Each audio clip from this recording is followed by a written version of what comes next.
Hi friends, ഇന്ന് ഞാൻ തയ്യാറാക്കാൻ പോകുന്നത് ബ്രെഡും ജാമും കുറച്ച് പാലും വെച്ചിട്ട് നല്ല ക്രീമി ആയിട്ട് നല്ല ടേസ്റ്റി ആയിട്ടുള്ള ഒരു പുഡിങ്ങാണ്. വീഡിയോയിലേക്ക് പോകുന്നതിന് മുമ്പായിട്ട് നിങ്ങളുടെ ചാനൽ ഇതുവരെ സബ്സ്ക്രൈബ് ചെയ്തില്ലെങ്കിൽ സബ്സ്ക്രൈബ് ചെയ്യാനും ബെല്ലൈക്കൺ ക്ലിക്ക് ചെയ്യാനും മറക്കരുത്. പിന്നെ വീഡിയോ കണ്ട ശേഷം ഇഷ്ടപ്പെടുവാണെങ്കിൽ ലൈക്ക് ചെയ്യാനും അഭിപ്രായങ്ങൾ കമൻറ്റ് ബോക്സിലൂടെ അറിയിക്കാനും മറക്കല്ലേ. ഈ പുഡിംഗ് ഉണ്ടാക്കാനായിട്ട് ഞാനിവിടെ 2 ഗ്ലാസ് പാല് ചൂടാക്കാനായിട്ട് വെച്ചിട്ടുണ്ട്. ഈ പാലൊന്ന് ചൂടായി വരുന്ന സമയത്ത് ഇതിലേക്ക് 2 ടേബിൾ സ്പൂൺ പഞ്ചസാര ഇട്ട് കൊടുക്കാം. പഞ്ചസാര ഇട്ട് നന്നായിട്ട് ഇളക്കി കൊടുക്കാം. ഇനി ഞാനിവിടെ ഒരു ബൗളിൽ ഒരു 2.5 ടേബിൾ സ്പൂൺ കോൺഫ്ലോർ എടുത്തിട്ടുണ്ട്. കോൺഫ്ലോറിലേക്ക് കുറച്ച് പാലൊഴിച്ചൊന്ന് മിക്സ് ചെയ്ത് വയ്ക്കാം. ഈ കോൺഫ്ലോർ മിക്സ് പാലിലേക്ക് ഒഴിച്ച് നന്നായിട്ട് മിക്സ് ചെയ്തെടുക്കണം. ഈ സമയത്ത് ഗ്യാസ് ലോ ഫ്ലെയിമിൽ വയ്ക്കണം. അതുപോലെ കോൺഫ്ലോർ മിക്സ് ഒഴിച്ചുകൊണ്ടിരിക്കുമ്പോൾ തന്നെ നന്നായിട്ട് ഇളക്കി കൊടുക്കുകയും വേണം. കോൺഫ്ലോർ ആയതുകൊണ്ട് പെട്ടെന്ന് ഇതങ്ങ് കട്ട പിടിക്കും. അപ്പോൾ നന്നായിട്ട് ഇളക്കി കൊടുക്കണം. തീ കുറച്ച് വെച്ച് നല്ലപോലെ ഇളക്കി കട്ടയില്ലാതെ ഇളക്കി കൊടുക്കാം. നന്നായിട്ട് ഇളക്കിയെടുക്കാം. ഇനി ഇതിലേക്ക് ഒരു 3 ടേബിൾ സ്പൂൺ കണ്ടൻസ്ഡ് മിൽക്ക് ചേർത്ത് കൊടുക്കാം. കണ്ടൻസ്ഡ് മിൽക്ക് ചേർത്തിട്ട് ഒന്നുകൂടെ ഒന്ന് മിക്സ് ചെയ്യാം. നന്നായിട്ട് മിക്സ് ചെയ്ത് ഗ്യാസ് ഓഫ് ചെയ്യാം.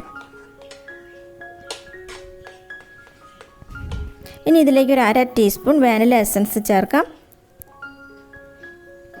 എസൻസ് ചേർത്തിട്ട് ഒന്നുകൂടെ ഒന്ന് മിക്സ് ചെയ്ത് വെക്കാം. ഇനി ഞാനിവിടെ ഒരു 12 പീസ് ബ്രെഡ് എടുത്തിട്ടുണ്ട്. ബ്രെഡിൻ്റെ സൈഡെല്ലാം ഒന്ന് കട്ട് ചെയ്തെടുത്തിട്ടുണ്ട്. ഇനി നമുക്ക് ഈ ബ്രെഡിലേക്ക് ജാം പുരട്ടി വയ്ക്കാം.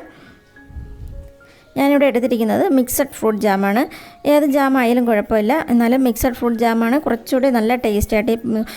ഇപ്പം മിൽക്ക് സോസേജിൻ്റെ കൂടെ ഈ ജാമും കൂടി ചേരുമ്പോൾ നല്ല ഒരു ടേസ്റ്റാണ് ഇതിന്.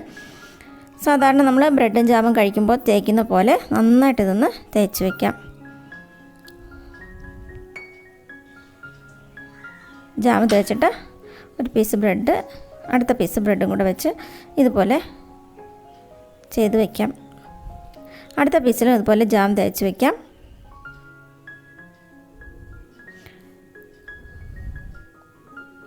ബ്രെഡെല്ലാം ഞാനിതുപോലെ ജാം തേച്ച് വെച്ചിട്ടുണ്ട്.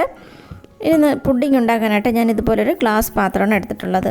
ഇതുപോലത്തെ പാത്രം തന്നെ വേണമെന്നില്ല, ഏത് പാത്രമായാലും കുഴപ്പമില്ല. ആ പാത്രത്തിൽ ബ്രെഡ് ആ രീതിയിലൊന്ന് കട്ട് ചെയ്തെടുക്കണമെന്ന് മാത്രമേ ഉള്ളൂ. ഞാൻ ഈ പാത്രം ആയതുകൊണ്ടാണ് ഇതുപോലെ നീളത്തിൽ ബ്രെഡ് കട്ട് ചെയ്തെടുത്തത്. 3 പീസ് ബ്രെഡ് ഇതുപോലെ പാത്രത്തിൽ വെച്ച് കൊടുക്കാം. ഈ ബ്രെഡ് ചെറിയ പീസായിട്ട് സ്ക്വയർ പീസസായിട്ട് കട്ട് ചെയ്ത് അങ്ങനെ വെച്ചാലും മതിയാകും. എങ്ങനെ വേണമെങ്കിലും കുഴപ്പമൊന്നുമില്ല. ഞാനിപ്പോൾ ബ്രെഡ് ഇതുപോലെ 3 എണ്ണം അടുക്കി വെച്ചിട്ടുണ്ട്. അതിന് മുകളിലായിട്ട് നമ്മുടെ മിൽക്ക് സോസേജ് ഒഴിച്ചു കൊടുക്കാം. നല്ല ക്രീമി ആയിട്ടുള്ള സോസേജാണിത്. നല്ല കവർ ചെയ്ത് എല്ലാ ഭാഗത്തും നന്നായിട്ട് ഒഴിച്ചു കൊടുക്കാം.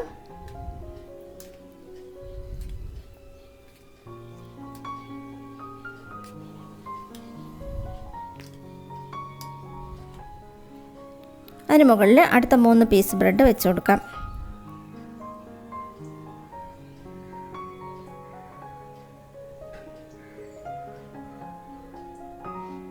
നന്നായിട്ട് ഒന്ന് അമർത്തി വെച്ച് കൊടുക്കാം.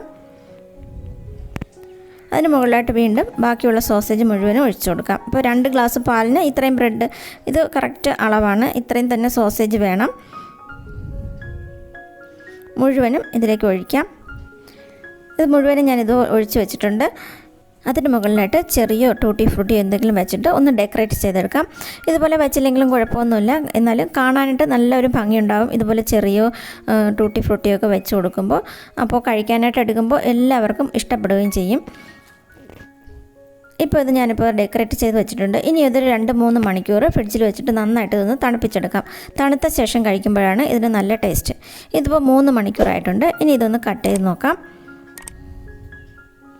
നല്ല ക്രീമി ആയിട്ടുള്ള നല്ല സോഫ്റ്റ് ആയിട്ടുള്ള പുഡിങ്ങാണിത്. കുട്ടികൾക്കും മുതിർന്നവർക്കൊക്കെ ഒരുപോലെ ഇഷ്ടപ്പെടുന്ന പുഡിങ്ങാണിത്. ഇതെല്ലാവരും ഒന്ന് ട്രൈ ചെയ്ത് നോക്കണം. ഈ വീഡിയോ ഇഷ്ടമായെങ്കിൽ ലൈക്ക് ചെയ്യാനും ഷെയർ ചെയ്യാനും മറക്കരുത്. Thanks for watching.